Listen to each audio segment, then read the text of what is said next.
बिस्मिल्लाहिर्रहमानिर्रहीम। अस्सलाम वालेकुम। रिपोर्टर टाइम के साथ मैं हूं राना उमैर। मैं आज कौमी असम्बली में मौजूद हूं। सेनेटर्स की तरफ से सेनेट में आज अलविदाई तकारीर की जाएंगी और कुछ नए चेहरे, कुछ नए सेनेटर्स भी सेनेट में देखने को मिलेंगे। आए सेनेटर से जानते हैं कि इस बारे में उनका क्या कहना है। नए चेहरे अभी तो आएंगे, अभी तो ये जा रहे हैं, नए पुराने सब जा रहे हैं।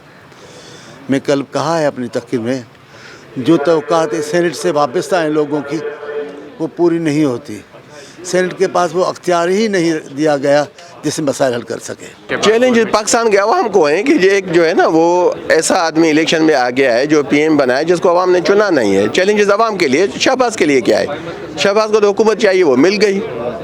तो चैलेंजेस अवाम है। अवाम अभी यहाँ तक तो है कि उन्होंने बैलेट पे ठप्पा लगा के इनको तो नाकाम किया है। अभी देखते हैं आगे अवाम क्या स्टेप्स उठाता है ताकि इनकी इजारादारी खत्म हो। मैं कल रात तक बोलूँगी, लेकिन ये सेनेटर्स ने सुना, ये सारे मेरे पीछे फिर लग जाएंगे। लेकिन I am telling you the facts of life कि आइंदा वाले सेनेटर्स प्लीज, मुझे पता नहीं दोबारा मिलता है नहीं मिलता, अगर नहीं भी मिलता, अगर मिलता है तो मैंने सबसे पहले लेजिस्लेशन चेंज करने के भाई ये जो कानून साजी है ये बिल्स की, इसको यहाँ से वहाँ भी हमारी तरह इंसान है ना। नेशनल असम्बली में वहाँ भी इंजीनियर्स होंगे, डॉक्टर्स होंगे कमेटी में।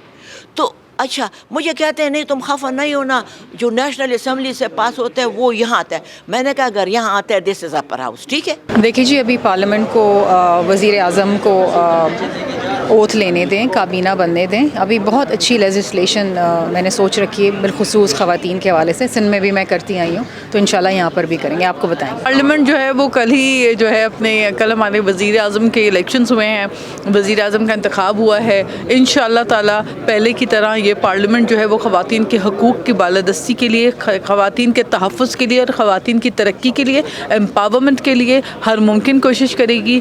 चाहे वो BISP प्रोग्राम के तवस्सुत से हो, चाहे वो ख़वातीन को अपना ड्यू शेयर देने के हवाले से हो। और ख़वातीन के रोल को मद्देनज़र रखते हुए मैं समझती हूँ कि जिस तरह कायद-ए-आज़म मोहम्मद अली जिन्ना ने कहा कि कोई भी कौम तरक्की नहीं कर सकती जब तक ख़वातीन उनके शाना बशाना ना हो। देखिए, मेरा चूँकि दूसरा टर्म था ये, लेकिन जो मैंने पहली टर्म में सीखा और देखा और जिस तरीके से वो जो जब आसिफ अली ज़रदारी साहब सदर पाकिस्तान थे और वज़ीर आज़म यूसुफ़ रज़ा गिलानी साहब थे, तो एक और रज़ा रब्बानी साहब, नैयर हुसैन बुखारी साहब, इन्होंने बहुत अच्छे तरीके से जो हैं वो ऐवान चलाए और ऐवान का तक़द्दुस जो है वो रखा।